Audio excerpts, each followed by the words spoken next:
Napakalaki dito, hindi ko alam kung makakagawa ng hustisya ang aking kamera sa laki ng lugar na ito.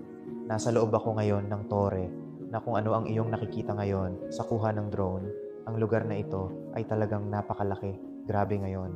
Ito ang mas gusto na ko sa tingin ko, ito'y kahanga-hanga. Bawat kwarto ay talagang kahanga-hanga. Ibig kong sabihin, tingnan mo ang mga ukit sa isa na ito at mayroon ka ring malaking sunroof doon. Talaga kong pinahahalagahan ang arkitektura dito sa Portugal. Ito'y hindi katulad ng anuman kong nakita. May safe. Paano kung ito'y mabuksan?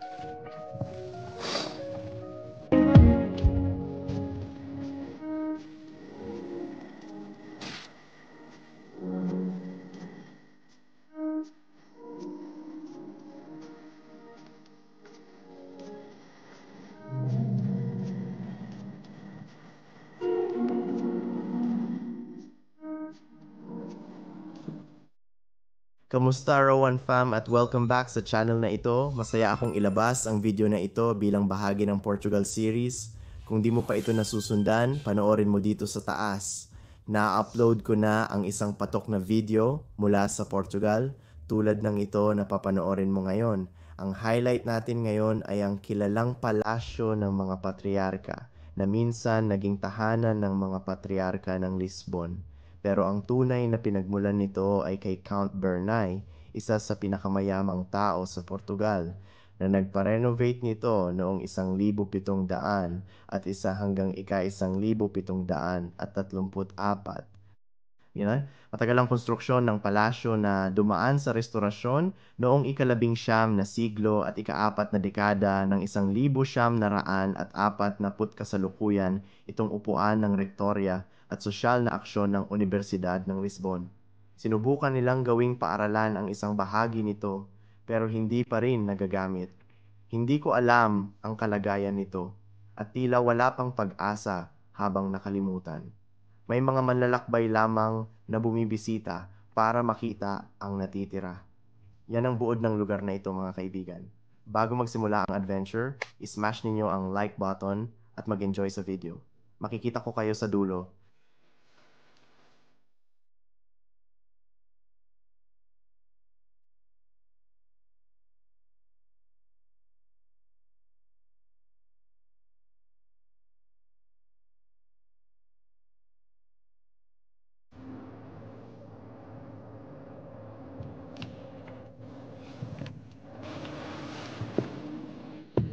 Oh. Grabe, nasa loob na ako ng tore na nakikita mo ngayon sa kuha ng drone. Pakiramdam ko, gusto ko lang magpahinga dito ng kaunti dahil matagal bago ako nakarating dito. Sobrang laki talaga ng lugar na ito. Sa tingin ko magugustuhan ninyo ito. Sobra, tignan mo ang kahanga-hangang tanawin ng tulay. Ito'y nagpapaalala sa akin ng tulay ng San Francisco.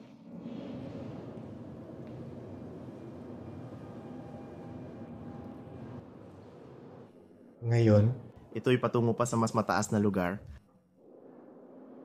Talagang hindi ko iniisip na mayroong anuman doon sa taas. At ang bagay ay ang buong hagdanan ay bumabagsak na. Makikita mo pa nga ang mga bitak, lalo na simula doon sa pinakataas. Kaya hindi ko talaga gustong isugal ito sa lahat. Ito ay lubos na hindi ligtas.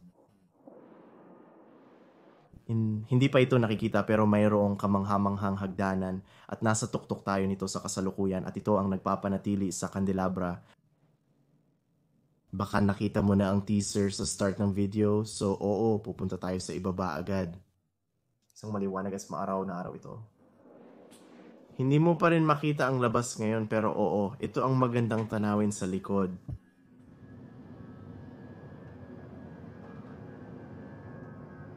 Tara na pababa, medyo maalog rin ito. Naririnig ko ang ingay na ito, ang pagbubukas ng pinto. Hello? Tara, tingnan natin ito. Yan, hello.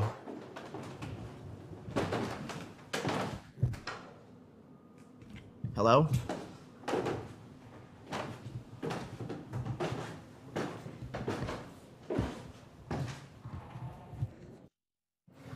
Ito ang pinto, ito lang ang... Hangin na pumapasok, parang isang ordinaryong bodega lang.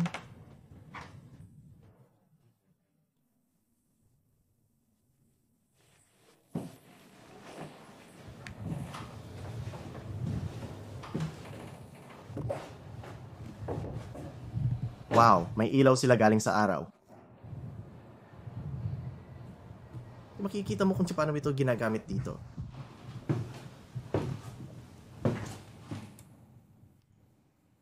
Excited na makita ang itsura nila mula sa kabilang palapag.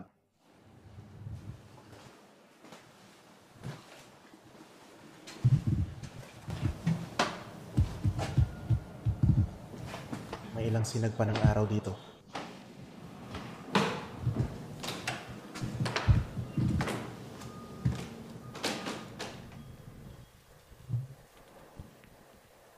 Kaya kailangan nating bumaba.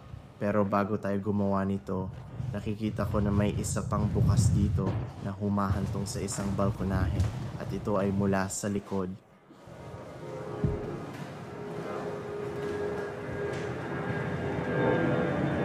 Ligtas tayo sa sulok na ito, hindi tayo makikita at iniwan na ang buong gilid na ito.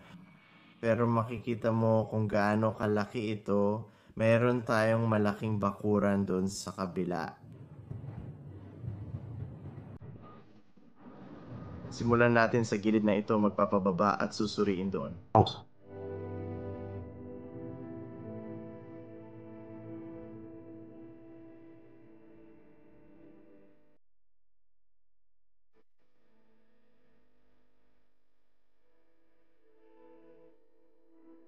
Salamat.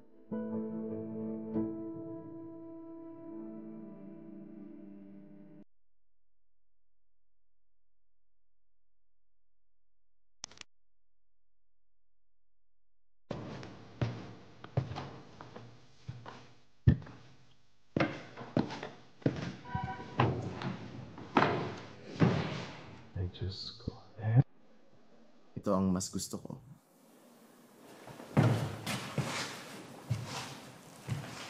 Ang arkitektura ay talagang kahanga-hanga. Parang Phoenix Dragon ba yan? Mukhang nasira ang bibig.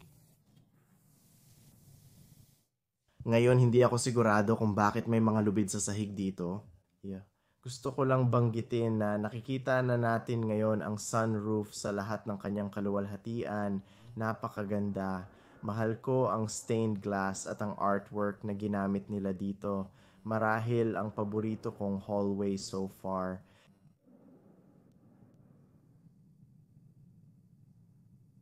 Mukhang may kwarto tayo dito. Marami sa kanila ay mukhang maaaring naging mga opisina. Wala lang masyadong pagbabago. Merong ilang computer na naiwan. Madalas naghahanap ako ng mga magagandang kwarto na may impresibong arkitektura. Ito rin ay kaakit-akit sobra. Siguro ito ay maring naging parada sa mga sulat o mga file na itinago nila dito. Oh wow, halos bumagsak na ang kisame dito pero makikita mo pa rin ang ilan sa lumang pundasyon. Baka yun ang unang pundasyon doon sa itaas. Sige ako, Sa tingin ko ako'y tuloy pa rin akong dadaan sa ganitong paraan.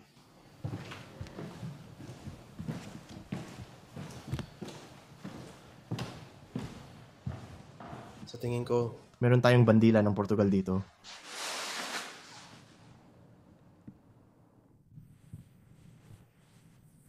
Nagsisimula akong isipin na maaaring nagkaroon ng sunog dito mismo.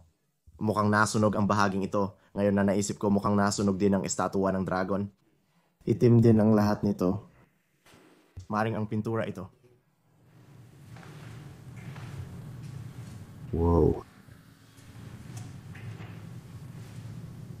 Ay, mayroon bang anumang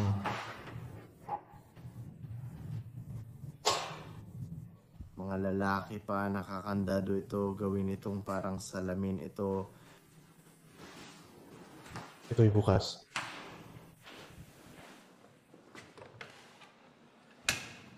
Ito'y banyo. Bakit itago ng ganito?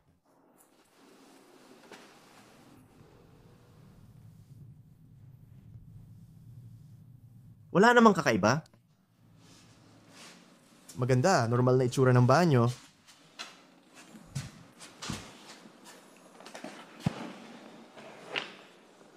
Talagang pinahahalagahan ko ang arkitektura dito sa Portugal. Ito ay hindi katulad ng anumang aking nakita. Sobrang detalyado at ang bawat kwarto ay magiging ganito. Palaging magkakaroon ito ng pagkakaiba mula sa iba.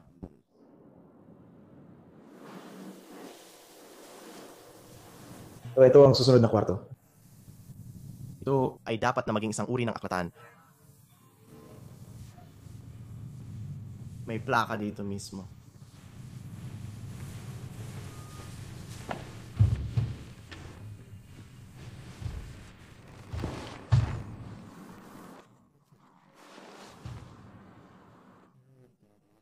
Kailangan ko ng kaunting pagsasalin dito, pero sa tingin ko ito'y nag-uusap tungkol sa kung paano ito naging isang paaralan siguro. Mukhang meron ding ilang papel dito. Mga magasin lang.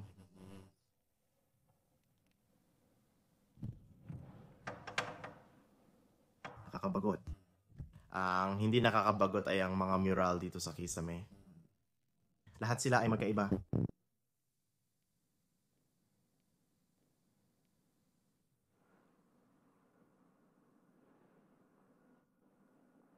Sobrang ganda. Nagiging medyo madilim na ito ngayon.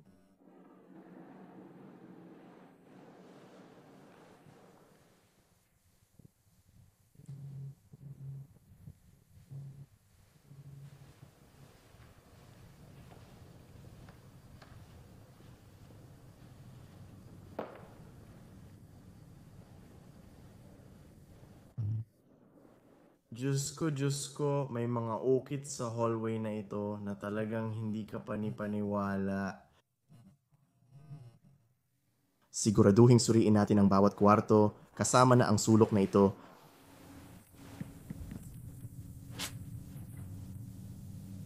Ay, may kahadehero.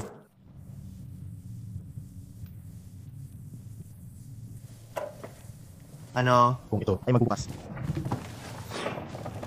Hindi ko sa tingin na may nakabuo na ng code.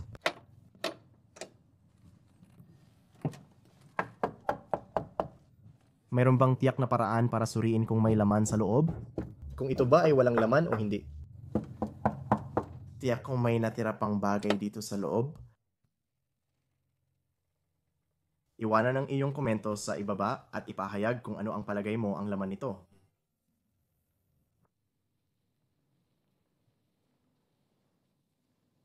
Oo, akala mo lahat nakaukit sa pader, may wallpaper pa, pero lahat ay ukit talaga. Mahirap minsan malaman kung wallpaper ba or ukit kung maayos ang pagkakagawa. May mga wallpaper kasi na parang 3D. Pero oo, mukhang ukit ito na parang anghel na napapalibutan ng mga bulaklak. Tingnan natin ang pintura dun sa dulo ng pasilyo.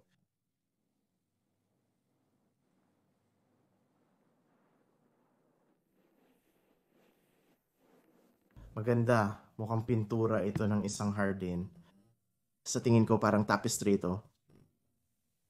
May mas malapit na tingin.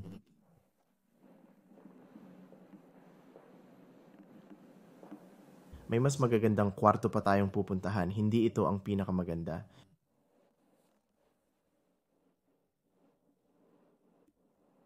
Maaring nagtataka ka kung bakit may mga numero sa ilang bagay, pero palagay ko ay binubunot nila ang lugar na ito, malamang na kinukuha lahat ng mga kagamitan, at ibig kong sabihin kung anuman ang nasa ibaba dito sa lupa ay nawala rin. Kinuha nila ang karpet pero sa tingin ko ay matagal na panahon na iniwan ang lugar na ito ng ganito. Ay, hindi sila gumawa ng anumang renovasyon sa loob ng maraming taon na. Wow.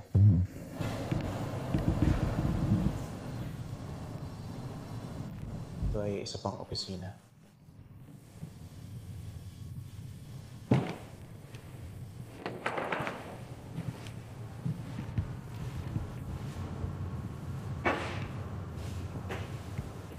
Lalabas tayo mula dito pero sa tingin ko makikita tayo kung lalabas tayo doon. Gusto kong gawin ito mamaya pag nakita ko na ang karamihan. Pero alam ko itong pintong ito dito, kung may mangyaring masama, maaaring maging ruta ng pagtakas.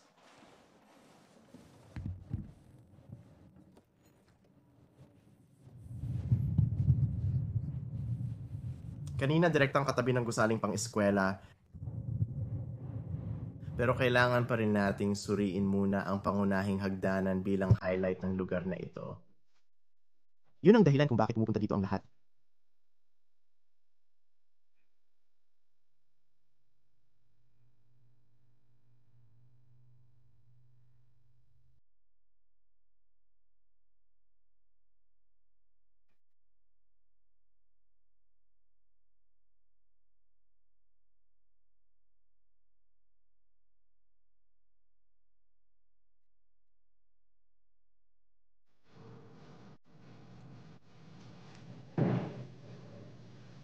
Sige mga kaibigan, Sa tingin ko, papunta na tayo sa gitna ng gusali kung saan nasa pangunahing hagdanan.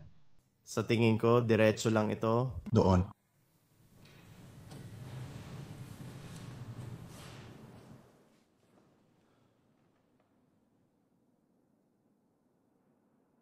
Diyos ko. Diyos ko, isipin mo lang na pumunta dito at makita ang tanawin mula sa lugar na ito.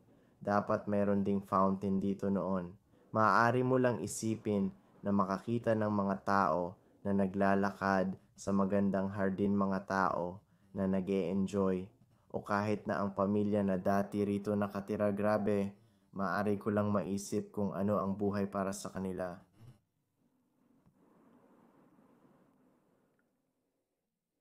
Ngayon, baligtad na lang ito.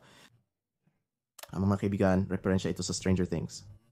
Tungkol sa Stranger Things, 2 linggo na ang nakakaraan ko lang ito natapos panoorin at isa ito sa pinakamahusay na palabas kailanman. Inirekomenda kong panoorin ninyo ito kung hindi pa ninyo nakita, pero sa tingin ko lahat ay nakakita na. Kung hindi pa, panoorin ito ngayon. Talagang tinanggal nito ang aking hininga. Mga kaibigan, nakikita ko na ang pangunahing hagdanan sa harap. Alam ninyo na ang kasunduan, mga kaibigan, kung nagustuhan ninyo ang video, hanggang ngayon siguraduhin pindutin ang pindutan ng thumbs up at ipaalam sa akin sa mga komento kung saan kayo nanggaling at sino ang nanonood. Gusto kong mas makilala pa kayo. Sige, kailangan ko rin magpahinga dito. Bawat kwarto ay talagang kahanga-hanga. Ibig kong sabihin, tingnan ninyo ang mga ukit sa isa na ito at mayroon din kayong malaking sunroof doon rin. Hindi ko yata napansin yun sa itaas.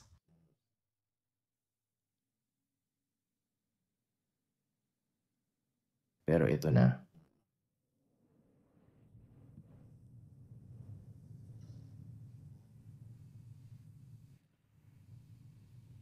Napakalaki dito. Hindi ko alam kung makakapagbigay hustisya ng camera ko sa laki ng lugar na ito. Oh my gosh, iyan ang pinakabaliw na chandelier na nakita ko. Napakalaki. Walang duda na ito'y ibinibitay gamit ang parang elevator na aparato. Kung naalala ninyo mga kaibigan, nakita natin ang wiring nito sa itaas. Itinuro ko ito dumiretso ito dito. Oh, hindi mga kaibigan, hindi ito maaaring sino ba ang demonyo.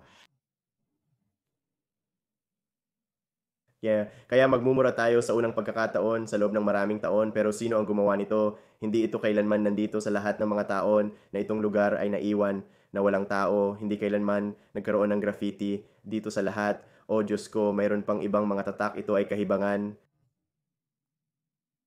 Paano makakagawa ang isang tao? Paano makakagusto ang sino man na maglagay ng graffiti sa isang lugar na ganito seryoso? Kung mayroong Portuguese na manlalakbay, ipaalam sa akin sa komento kung sino ang maaaring gumawa nito at itatali ko ang komento. Hindi ko maatim na may hindi nagbibigay galang sa kasaysayan na ito na nagpapainit sa ulo ko. Matagal ko nang gustong puntahan itong lugar na ito at hindi ko maatim na makita itong may graffiti. Napakaganda nito. Hindi ako magsisinungaling pero nagpapasigaw ito sa akin na linisin ito. Nagtataka ako kung may paraan para tanggalin ang graffiti.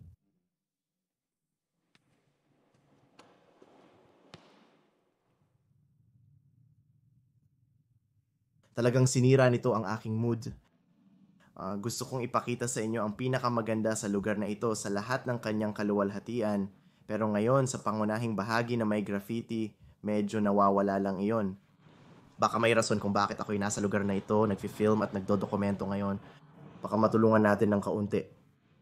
Kung sino man o lahat ng nanonood ay maaaring ibahagi ang video na ito sa Facebook, sa social media, at pag-usapan ng graffiti, sa tingin ko, alam mo, maaari nating gawing kilala ito at para sa kanila na pangalagaan ito at burahin ang graffiti.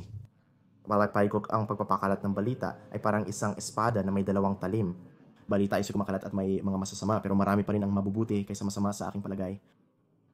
Kung lahat tayo ay magtutulungan para ipaalam ito sa isang magandang paraan, sa isang positibong paraan, sa tingin ko ay makakatulong tayo na maibalik ito. Baka kung makakita ako ng anuman online tulad ng isang website, ipopost ko ito sa description. Gusto ko talagang malinis at maibalik muli ito, kaya iyan ang pasukan doon sa gusali. At bibigyan ko kayo ng perspektibo kung paano ito tignan kapag pumasok ka, kaya naglalakad ka lang at boom.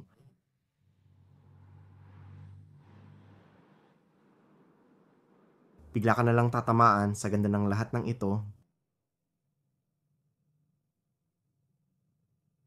Emisyong natapos na at nakakuha ako ng hinahangad kong larawan. Kailangan ko lang gawin ng madaming Photoshop.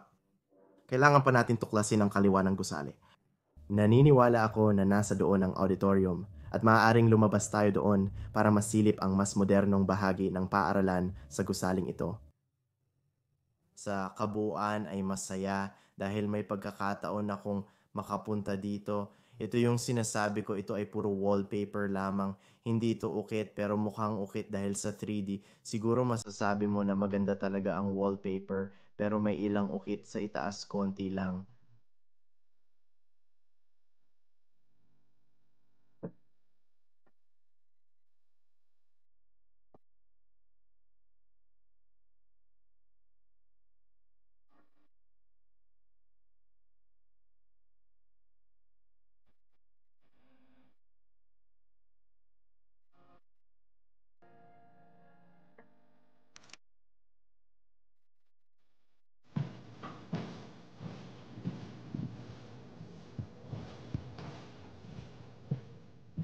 Salamat. Mural sa kisame, ito ay dapat na naging isang garden tulad ng isang botanical garden sa isang punto.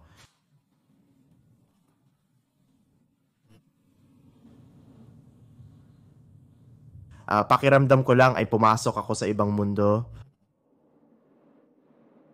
Wow, ang astig ng itsura ng gate na yun. Hindi talaga ito gate, pero alam mo na ang ibig ko. Mukhang sobrang cool yan, parang direct ang galing sa isang pelikula.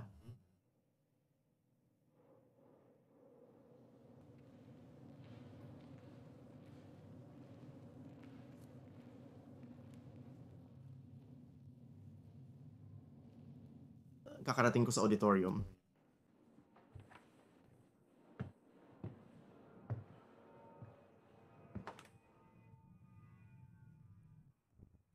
Hindi mukhang luma ang mga upuan, mukhang komportable, parang typical na upuan sa sinehan o cinema.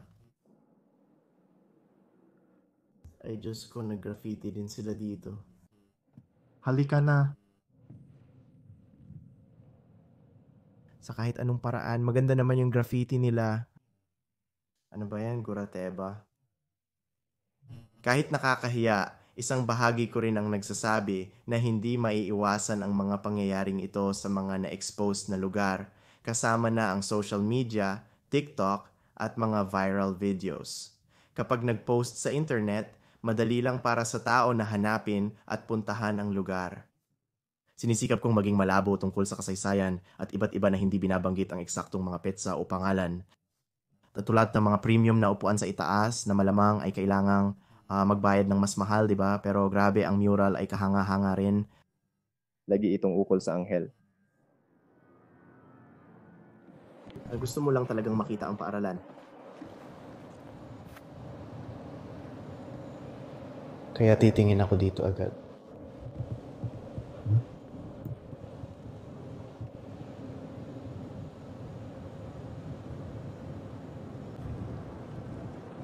Ito ang daanan ng sasakyan, umikot sa isang bilog. Narito na tayo mga kaibigan. Ito ang pinanggalingan natin. Oh, hindi mo na sinuri ang paaralan. Mas interesado ako sa lumang arkitektura. Ang moderno ay talagang nakakabagot para sa akin. Ibig kong sabihin, tignan mo ito. Sobrang plain at normal. Walang ukit na anuman.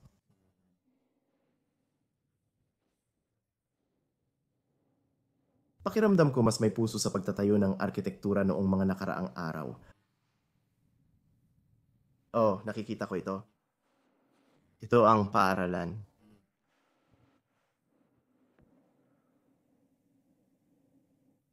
O kung ano ang magiging isang paaralan. Mukhang pasilyo ng isang paaralan.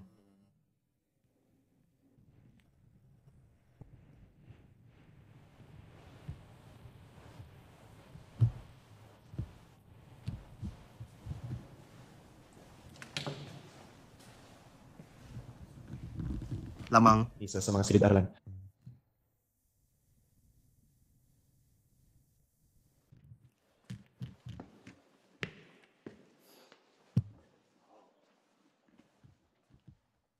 Ang auditorium. Alam ko talaga na ito ay isang malaking silid-aralan.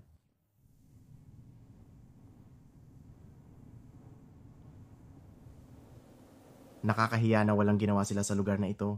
Mukhang maibabalik ito. Ipaalam sa komento kung sa tingin mo ay posible rin ang pagbabalik ng lugar na ito.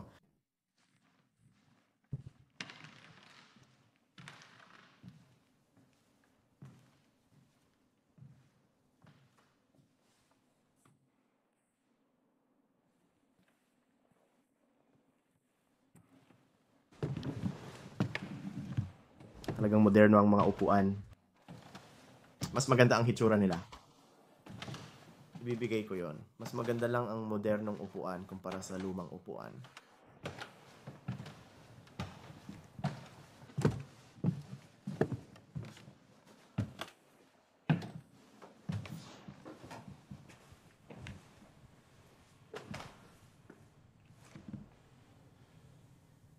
Nagtatanong ako kung may mga proyektor, mukhang isang radio room o eto na ang proyektor room, kinuha nila ito. Alam ko dahil may maliliit na parisukat na kahon sa pader mo, para sa kanila talaga ang mga iyon.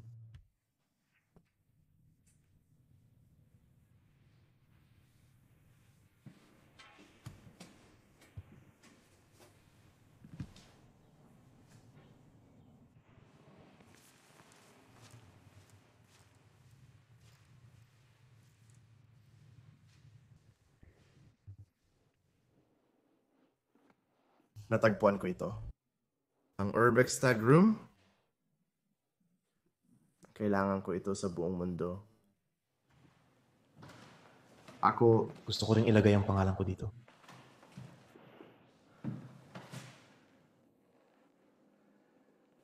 Siguro dito mismo.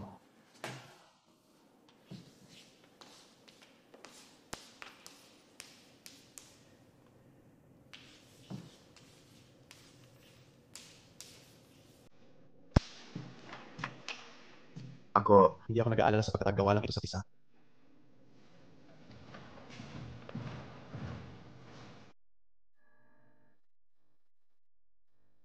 Ikaw.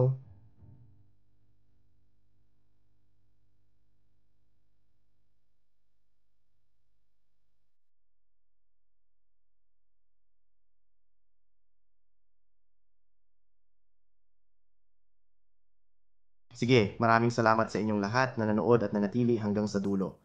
Sana nagustuhan ninyo ito. Kung huwag kalimutang mag-subscribe at i-like, lagyan ng notification bell buttons. Kaibigan, nakita ko na ang mga komento na iba sa inyo ay hindi nakakakuha ng mga abiso. Kaya palaging nang paalalahanan ng iyong sarili na suriin ito paminsan-minsan at siguraduhin nakaon ito dahil hindi ko alam kung bakit gusto ng YouTube na guluhin ang mga bagay-bagay. Ang pagtuklas na ito ay talagang kahanga-hanga. Hindi lamang dahil ako lang ang nagtuklas nito na parang ako lang mag-isa ang nagtuklas sa lugar na ito. Bihira akong irekomenda na magtuklas kasama ng kaibigan dahil sa potensyal na mga problema. Subalit sa kabilang lahat, nararamdaman ko na ligtas ako dahil pamilyar ako sa lugar at alam kong ito'y isang turistang destinasyon kaya walang dapat maging mali. Ngunit hindi mo talaga masasiguro kaya lagi kang may kasamang kaibigan at iwasang gumawa ng gaya ko na mag-explore ng mag-isa. Hindi ko rin ito inirekomenda, ngunit sobrang saya ng aking pagtuklas dito na parang labirinto na wala man ako, cool pa rin ito upang suriin at ipakita sa inyo ang arkitektura ng bawat silid dahil ito'y tunay na kagandahan. At ang lugar na ito ay nasa aking bucket list na ng halos 6 na taon na. Ito ay klasikong lugar para sa urban exploration na nakita ko ang larawan simula 2016 nang ako'y magsimula, kaya ito'y isang napakalumang lugar at nakakalungkot na may mga graffiti nang ako'y pumunta. Alam mo ba, karaniwang malinis at walang dumi ito? Ngunit umasiya ako na ang video na ito ay makapagbibigay ng kaunting pagpapakilala upang ang lugar ay mas maprotektahan at malinisan. Kaya huwag mong kalimutan na ibahagi ang video, baka kaya natin ito. Maraming salamat at patuloy na sundan ang serye. Kaibigan, na may darating pang mga video mula sa Portugal at France at posibleng iba pang bansang Europeo bago magtag-ulan.